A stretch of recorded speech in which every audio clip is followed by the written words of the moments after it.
I have issued an executive order earlier today that does the following things, and these are not recommendations, these are orders, that all non-essential state employees shall stay home from work, and that will be decided by the supervisors. I direct the state agency heads to determine which employees are non-essential and see that they stay home from work, and this is effective tomorrow, Friday, March the 20th. If they're not essential, they should not come into the office. They can and should work at home. For our public universities, colleges, and technical colleges, each institution's president shall, and this is an order, shall, in their discretion, determine which employees are essential for the work of that school to maintain the students' ability to continue taking classes online this semester, so they can finish this semester online without interruption. Further, I've ordered that county and municipal governments are ordered to provide unlimited access to buildings or facilities in which state agencies are housed, and provide that access to the state agencies as they prescribe. Most of our state agencies, as you know, are providing critical services to the public during this state of emergency. Therefore, those agencies must remain open and responsive. And most of them are in county buildings. If the counties close, they must not disallow the function of that state agency that is also functioning in that same building. The approval period for unemployment benefits has been expedited. We're trying to speed it up as fast as we can. So far, we believe that those that are entitled to receive them can receive them through actions we've taken about a week quicker at a minimum, and we're working to reduce that.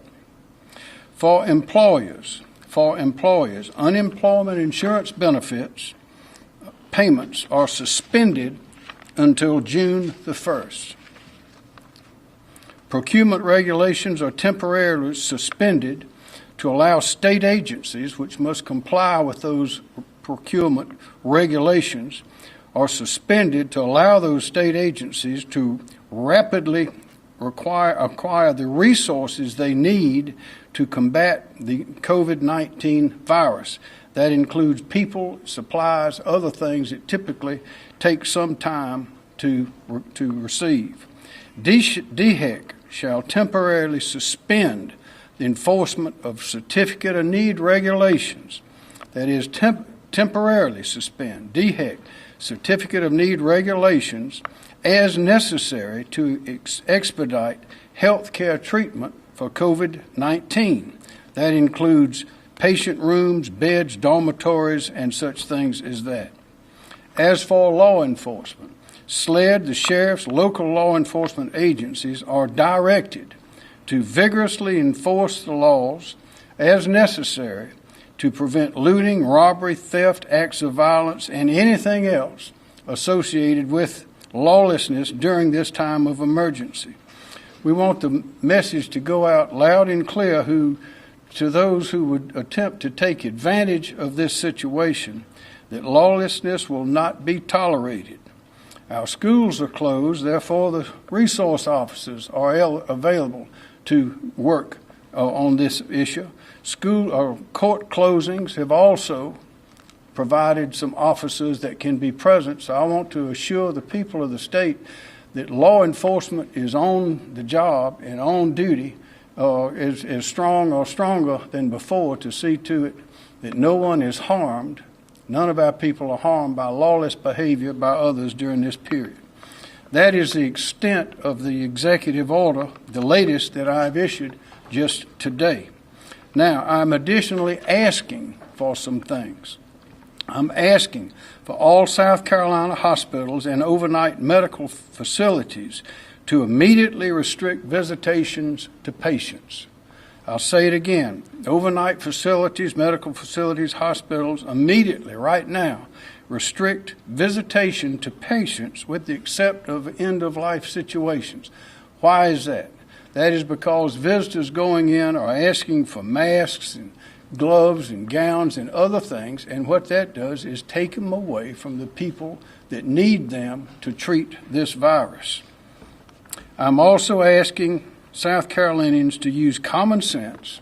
I've asked this before. This is my final request of these requests today, to use common sense, treat their neighbors courteously and compassionately, and if you don't need to be in a public space, then stay home. We know this virus is spread by contact. It is spread by contact, touching things and people touching the things that you touched, or touching each other and having it get into your lungs, into your system. So if we are going to prevent this spread, we have to follow the rules that have been pronounced all over the country, which is washing your hands, don't touch your face, clean the counters, surfaces, and also, ladies and gentlemen, please don't hoard supplies.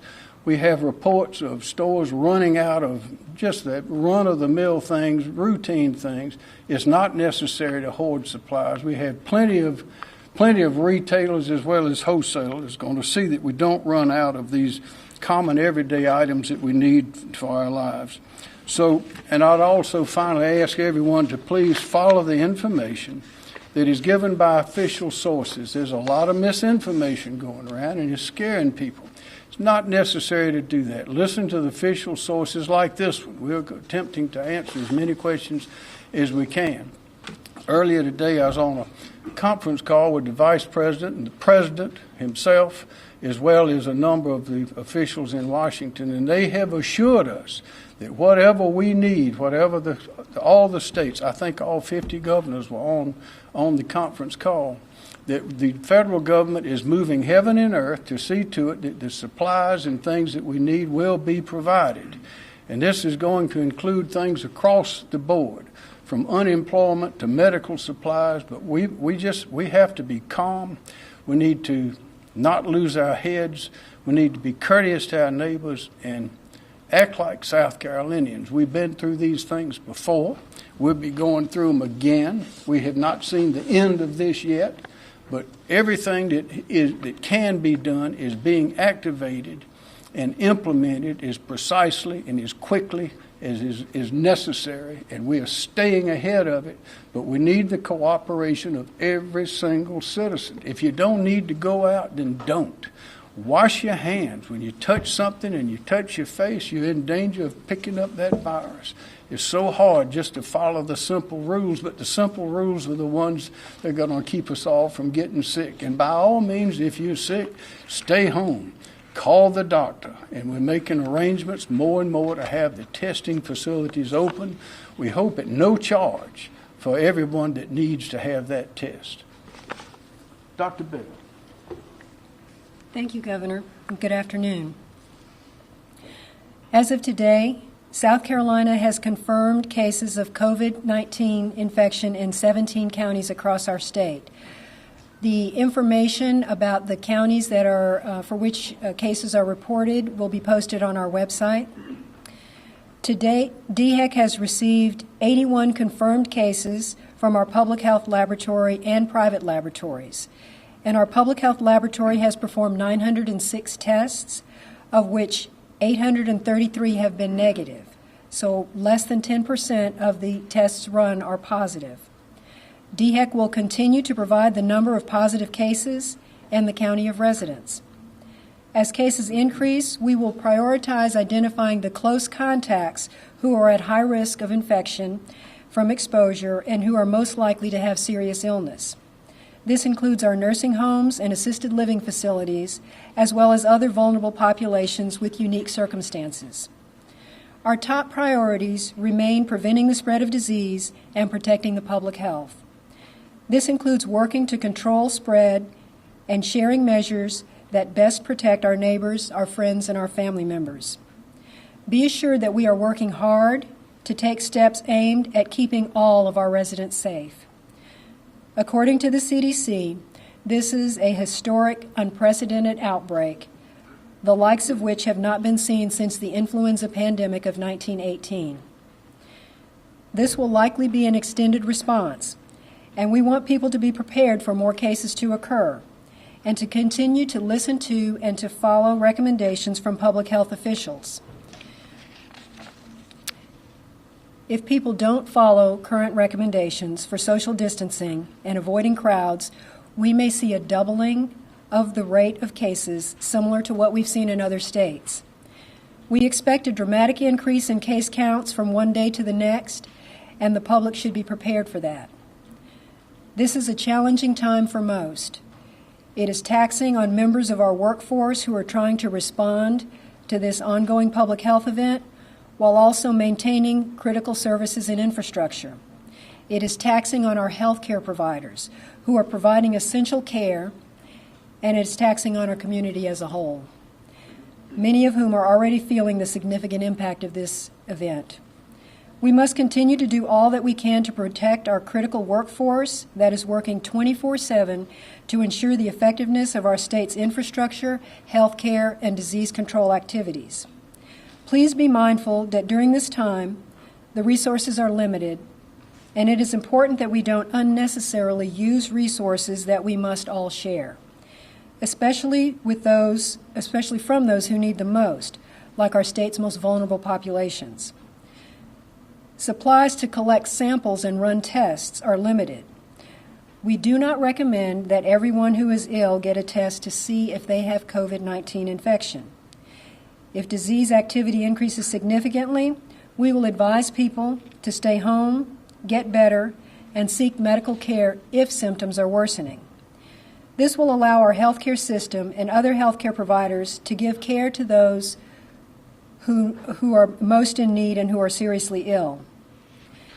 We tend to spend most of our time interacting with those who live close to us. That understandably raises concerns about what level of caution we should take and what necessary activities we can participate in. And in that light, we have received several questions about concerns related to shopping at grocery stores and other public settings. You should know that the transmission of the illness requires significant close contact with an individual who's ill. Brief contact in public settings, like the grocery store, is not considered a high-risk exposure for all those who are present in that setting. We don't want to cause unnecessary alarm or demand on our healthcare systems by making notifications of these public places where cases have been. DHEC would advise no additional measures for anyone who's been present in general in one of these public settings, beyond what we have been recommending for communities in general. Everyone should monitor for symptoms, practice social distancing, avoid touching frequently touched surfaces like doorknobs and handrails, and regularly wash your hands. And always, after being in a public place, wash your hands.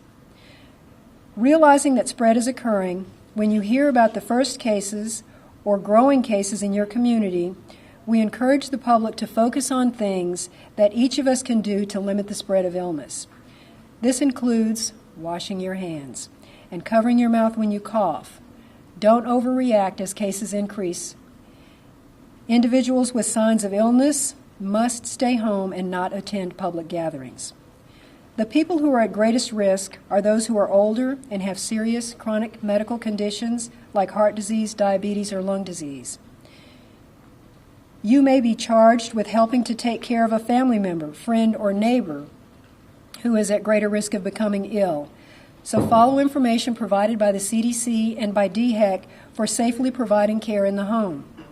Please be thoughtful of how others are feeling during this time and reach out to them regularly to let them know that you and our state are here for them.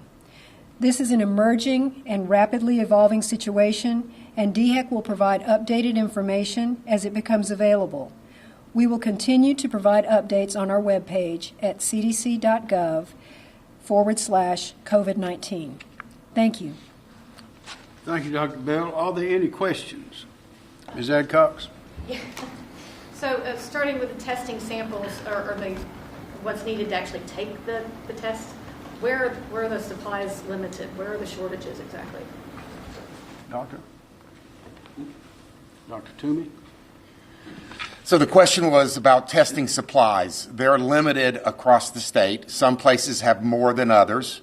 We continue to work with the hospitals and doctors' offices with those supplies. As you can see from the numbers that DHEC has processed in our lab, the numbers are dramatically increasing. and it's a challenge. We can do as many tests in a day as we're getting. We're not limited by our volume. We're limited by the supplies, and we're working with the suppliers, the CDC, to get both the swabs, the kits, and the reagents for our machines that run the tests. So from what I And understand, that is one of the questions that came up on the conference call with the president and the vice president, and steps are being taken to be sure that there's a flow of all those supplies. on that note, do we know how much we're getting from the federal stockpile at this point? We are receiving and have received our allocation of the supplies. We are breaking them down by the pallets that received for an individual pallet for each county to be distributed in the upcoming days. We have a actual breakdown of the number of N95 respirators, the number of masks, the number of face shields. I don't have that sheet with me, but we will make that available on our website.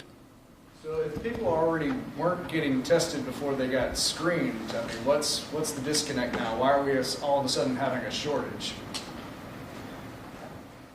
I'm sorry, please repeat the question. If people weren't getting tested without being screened by something like MUSC or something like that, I mean, has there been screening for people who didn't have symptoms and just wanted it? I thought you guys have been discouraging that since day one here. We continue to discourage testing of individuals who don't have symptoms. And the telemedicine services are screening people for signs and symptoms of illness, and they're being referred to various to drive-through testing or other healthcare facilities. And we're encouraging healthcare providers to only recommend testing for those who meet those clinical criteria. Right, so if they are being screened like that, have we just seen that many cases of people thinking that they have the virus? Is that what's going on here?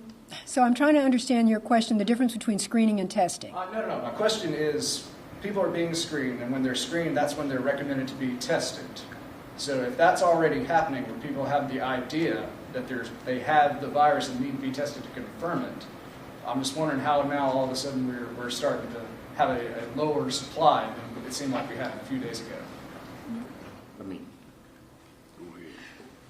As we have communicated and the issue has ramped up in everybody's awareness, and as we have pushed out, like MUSC.care, the accessibility for people to be screened, we are seeing an increase in those that are being identified to be tested.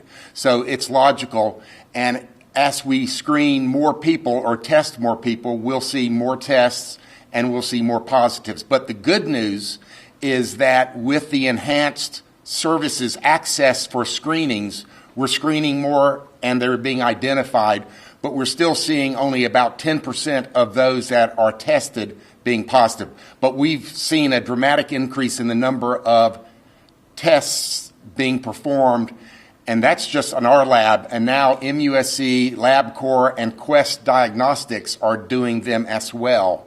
So a greater population is being screened and tested. And on that note, since you're not getting the negative numbers from the private labs, are you concerned about? We do get the negative. We get the positive numbers from the private labs.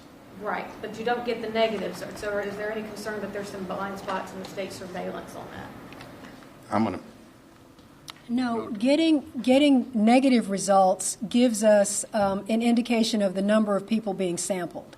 So it is the positive results that we rely on, and when we look at the proportion of positives from all those tested, roughly 10% from the DHEC laboratory, because we get positives and negatives, that tells us that there is adequate sampling when we have such a low percentage of positives. Dr. Bell, why not give more information about the patients, their age, their gender, maybe specific towns, so people have an idea of where this is spreading? So we are reporting the information by county. And we are reporting information by particular settings where there's a significant risk. For example, in a nursing home setting. As I mentioned earlier, in general public places where we do not consider individuals who have been in those public places to be at increased risk. We are focusing on the close contacts. And as the cases of it increase, we are prioritizing our efforts on best protecting the public health and limiting the spread of the virus. So when a positive case is known, we work to identify the close contacts and we announce those positive cases. And we will always provide the information that helps South Carolinians remain informed about the information that they need to act on. However, we are obligated and we're required to protect every individual's private health information. And hospitals and healthcare facilities have similar restrictions that protect health. So reporting on things like gender do not have any implications for public health. And we separate the difference between information that is of public health interest and information that is of public interest. So we act on information that has implications for protecting the public's health. Dr. Bell, the first COVID-19 related death in South Carolina, I believe it was at a skilled nursing facility in Lexington, if I'm correct. I was curious if there is any other COVID-related transmissions connected to that exact skilled nursing facility that you guys are tracking. And we have identified other cases in that facility that have been in close contact with the first identified case. And we are working with the healthcare facility to provide infection control recommendations. We are taking measures to isolate individuals who have been exposed, healthcare workers, and other patients in the facility, and also working with the hospital to which those cases were transferred. Is that new Lexington County case connected to that nursing home facility?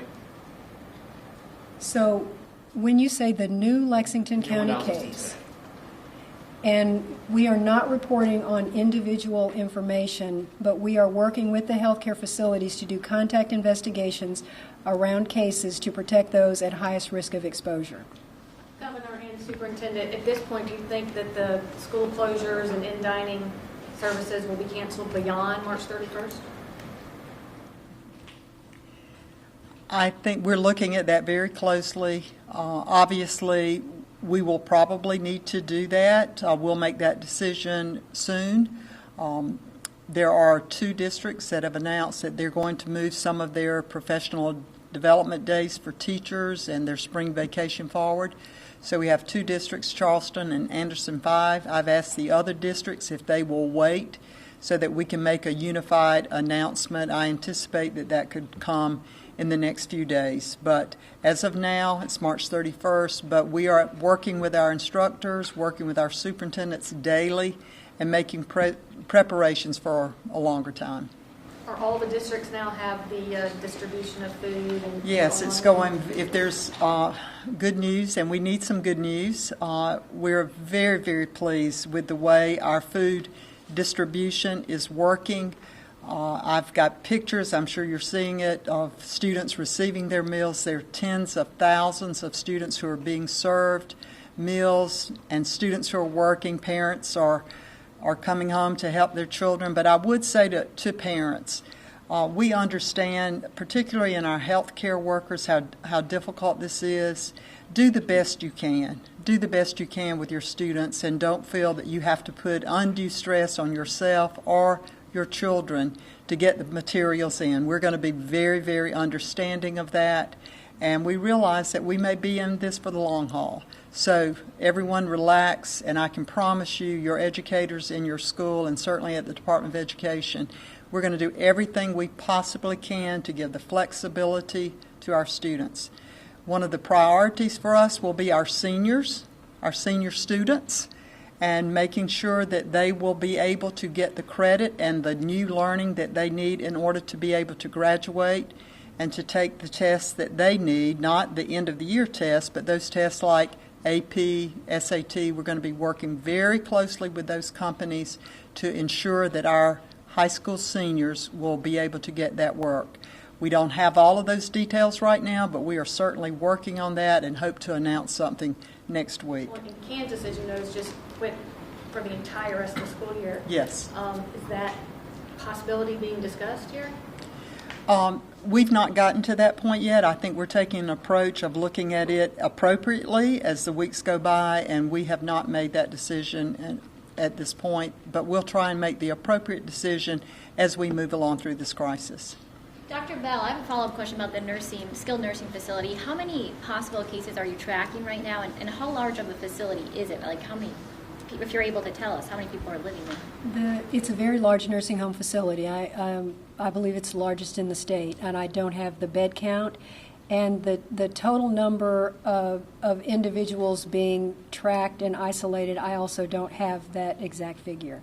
And this might be a question for the governor. We've seen a lot of these cases in Kershaw County, it seems like. Any recommendations for a shelter in place right now for that county, since we have seen a lot of them there? The recommendations for all citizens are the same at this point. I think most are aware that the Kershaw County is leading in the number of cases, but that just emphasizes how we must be very careful and follow the rules that have been discussed every day among all our citizens. We have to be careful.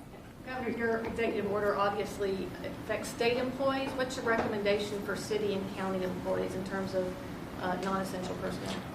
I think most of the city and counties are doing the same thing. A lot of them have announced it, but I think they should do the same thing. I think it ought to be a rule. If it's a non-essential employee, you ought to stay home or work from home. There are a lot of ways that you can work from home, and this is a good opportunity to explore that and do it to the maximum extent. And that automatically provides the social distancing that we're talking about and the lack of contact with other people, touching things that others have touched and then touching your face.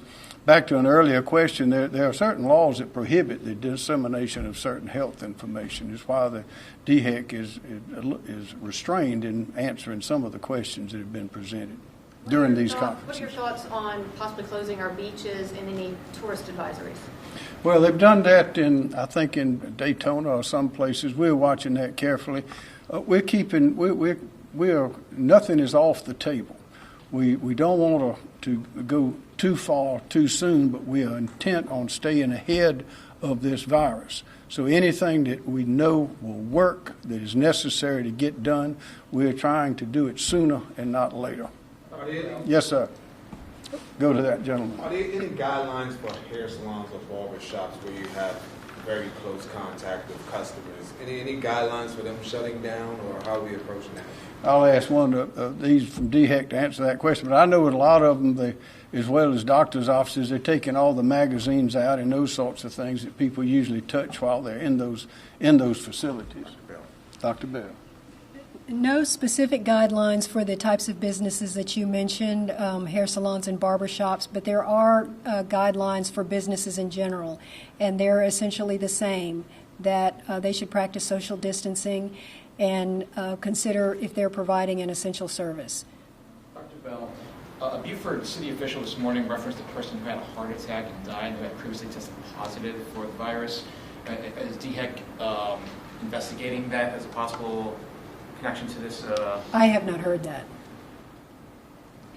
We're being told that some hospitals don't plan to stop those elective procedures that you previously said should stop. Are you citing anyone, any hospital, and what happens if they don't? Well, this is a part of the executive order today, and we expect everyone to comply. Governor, for the folks who are going to be out of work and are receiving SNAP benefits, is there anything that you've heard from the federal government or that we're doing here in South Carolina to try to make sure that they're able to still get that? The Commissioner of Agriculture, Hugh Weathers, and his team are deeply involved in that, and also we've received assurances from officials in Washington that those measures are being taken right now to address that. What about for industries that can't work from home, like people in the service industries, restaurants where they're having to let waitresses and folks like that go? I mean, are there going to be any benefits for them that they can take? Yes, there are unemployment benefits right now for them, and there will be more coming. Additional steps are being taken, as I said, in Washington to address that very thing. And speaking of that, you said they'll get it a week quicker. Say, for example, if someone were to file today, when might they get it? A week quicker than what? So under the rule, prior to the executive order, it took about 2 weeks with average employer response as to the reason for the termination or separation for the first benefit check to be paid. With the executive order, it will take 1 week. If it is an employer-filed claim, which many employers do and can do, it will be approximately 3 days before the employee gets his first check. Is the website capable of handling everyone who's filing? Has it gone down yet? Do you expect it to go down? Well, we had problems with it yesterday. We're completely computerized here and have been for 3 years. We had a number of claims coming in like we have never experienced before with the computer. We added capacity to it about midday, and it has been running fine ever since. Any possibility we might raise the cap on what you can weekly receive? Can we Right. do that by executive order? They're capped at what, $300 or something like that? That's statutory. Governor, this is a question for the governor. We've been hearing from some employees of some large manufacturers across the state who, are keeping them working, that they're concerned about it, working very closely with other people. Do you have any recommendations for them? I know legally there's nothing you can do for closing these facilities down, but is there a hotline, a number they can reach out to if they're concerned about their working environment? Again, the guidelines have been posted in the various websites. The manufacturers, many of them are in very big plants where the workers are not too close together. But we're asking everybody to follow the rules, follow the recommendations, just like with the hospitals. Don't allow the visitation unless it's end of life, because that uses up all the gowns and masks that the visitors want to have. But this is something that is very, very serious. And we would say anyone that in any business that can work from home, go ahead, and the supervisors, employees ought to let them work from home. In these other big plants where that's not possible, then they should take steps to implement the other measures that have been recommended to see that their workers and employees are safe. Dr. Bell, there are 2,000 dentists in the state, and when you go to a dentist, you're going to be pretty close to your dentist. There are dental associations recommending dentists postpone elective procedures, only do emergency and urgent dental work. Is that something that could be mandatory in South Carolina? I can't answer if that's mandatory for dental practices to close to elective procedures, to close to. Well, we're asking any sort of elective procedures, that certainly in hospitals, to allow for the possible influx of patients needing critical care. I would recommend that if something doesn't need to be done, that it be postponed if there's any danger. But again, following the procedures that have been set out in virtually every communication by DHEC and others, if those are followed, then people will be safe. It's when they lapse or they don't realize that they're touching something or doing something that can provide the contact to spread the disease that we have problems. And talking further about hospitals, can you speak a little bit? I mean, are they going to be getting any of the masks and things that are going to be made available from the federal stockpiles? And is it kind of a ballpark for that? Yes, the answer to that is yes. And also, as I mentioned with the conference this morning with the president, the vice president, and Dr. Burke and the others as well, the measures are being taken, strenuous, strong measures, an effort of being taken to be sure that all of those kinds of supplies and things, personal protection equipment is what they refer to it as, are being produced and disseminated in great quantities. Would that be just to hospitals, or would it also be for EMS workers showing up and having put their... To everybody. We're asking for and receiving great flexibility. And as these cases do progress, are there any expectation of bringing doctors from surrounding counties or states or anything of that nature? Every state's got their own problems with this one. This is when we have hurricanes, of course, we have people from other states coming in to help. But this is like a hurricane in every state. In some states, they've never seen such a thing as this before. So this is one where all the assets are being activated. As you know, our National Guard is entering into making plans with hospitals to perhaps set up facilities where people that are not in critical condition can stay outside of the hospital. We're taking all of those kinds of steps. Director Elsie, I actually have a couple more questions for you, if that's okay. Sorry. Go on, Director. Do we know how much we're going to get from the federal government for health and unemployment taxes? And do we have to change any of our policies to be able to get it? We know that we will get the standard allocation coming to us, is what we understand. There's nothing final, of the $1 billion. Well, of the first $500 million. The second $500 million, if we hit the unemployment rate, then we will get the second part of it. The exact number, we don't know, and I don't think DOL knows at this time. Dr. Bell, just to clarify how you're monitoring these cases, I know we say there's one in Greenville County, one in Spartanburg County. Does that mean they're from this county and living there, or is that where they're diagnosed at? How does that work? Cases are reported by their county of residence. Dr. Bell, you said previously you don't, once someone's diagnosed, you don't follow their track through the health system. I guess, how do we know we're flattening the curve and how well, if they're recovering? So what we're focusing on is the occurrence of new cases. So we're very concerned about the individual's outcomes on a personal basis, but and we hope that they all fare well. But the health department's responsibility is to conduct disease surveillance for new cases. We don't provide care. And so our focus is on identifying new cases, and that's what tells us about disease transmission in the community. Individuals may have a short or a prolonged course of recovery, but that doesn't have implications for new cases that are identified in a population. Our focus is on identifying new cases and preventing spread from those, not on the outcomes of individuals who have already been identified, although we're very much concerned about that as individuals, but the agency's responsibility is disease surveillance. So what should we look for? If everything's going well, what should we be looking for? We should be looking for new cases. And so that's why we ask individuals in the community to be aware of the symptoms that can present and to seek health care so that they can be evaluated and tested. So we expect to see cases increase as we test more and more individuals, and that's an indication of spread in the community, and that's what we should look for. Recognizing that you're not giving specific demographics, how young are our patients in South Carolina? What are we seeing folks in our 20s, 30s, teens?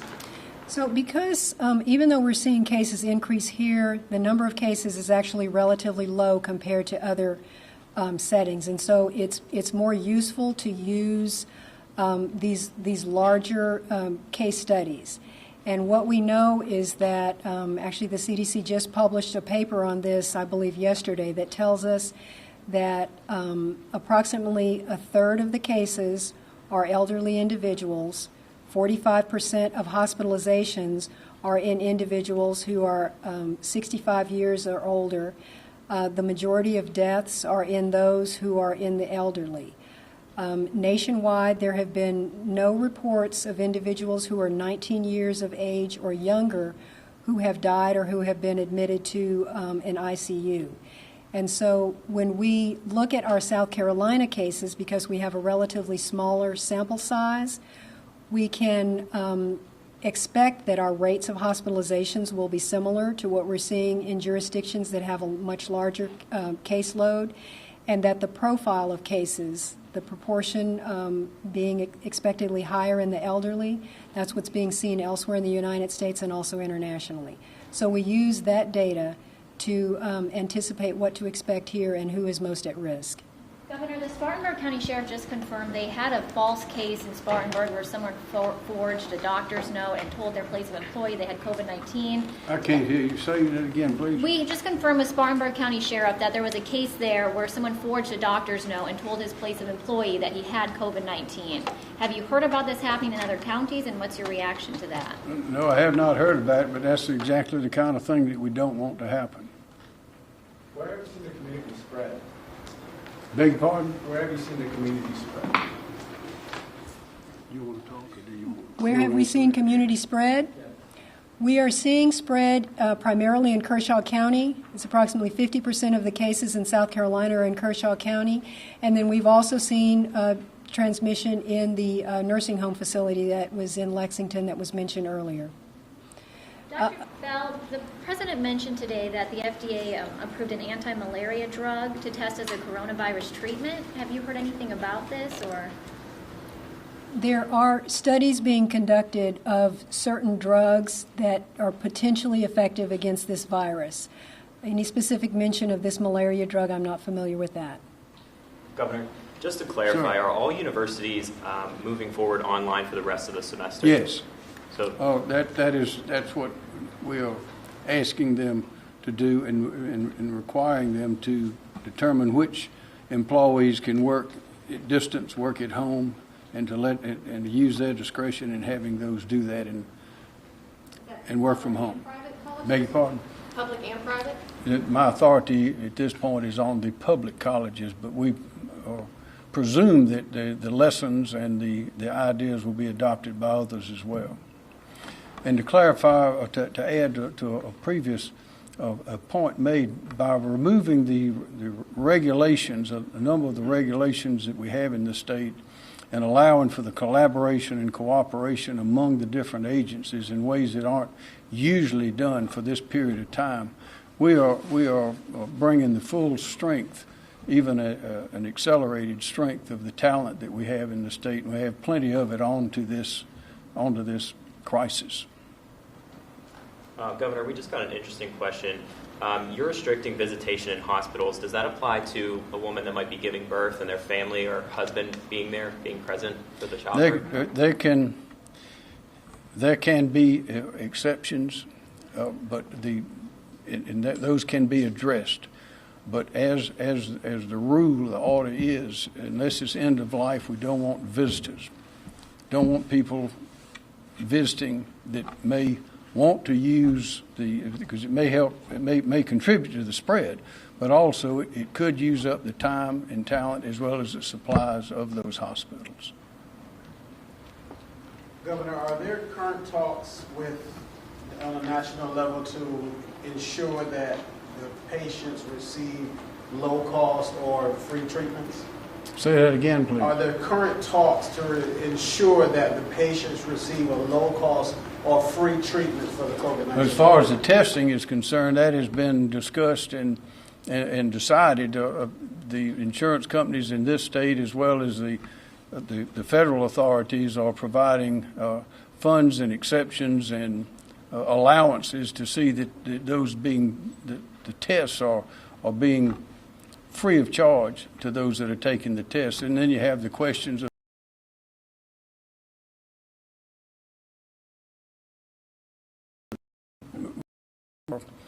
confident that there will be arrangements made where that will be free of charge as well. Governor, I have one last question. We've been talking to some speech therapists from Title I schools who are worried they can't teleteach because it requires a separate license to do so. Is that some kind of regulation that could be lifted by you at this time, or something you've talked about? I will certainly look at that, and if necessary, we can make arrangements for instruction to happen. So thank you for that. I'll be glad to look at that. See, on everything we're trying to do, we always have to add a little dose of common sense. Do we know anything about pregnant women? Is there any threat to the babies in the womb of them transmitting that disease or getting that coronavirus as well? Or? Doctor? Because this is a new virus and we've had really only a matter of a few weeks to study all possible complications, so we don't have any information about whether or not the virus can be transmitted to an infant in the womb, or if pregnant women are experiencing more severe complications. But for pregnant women in general, they may do poorly when they have infections during pregnancy. So we ask them to take special measures to prevent exposure. Final question. Ms. Adcox.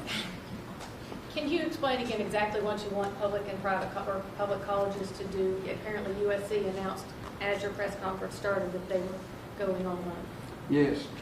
We want them to allow the non-essential employees to not come into work.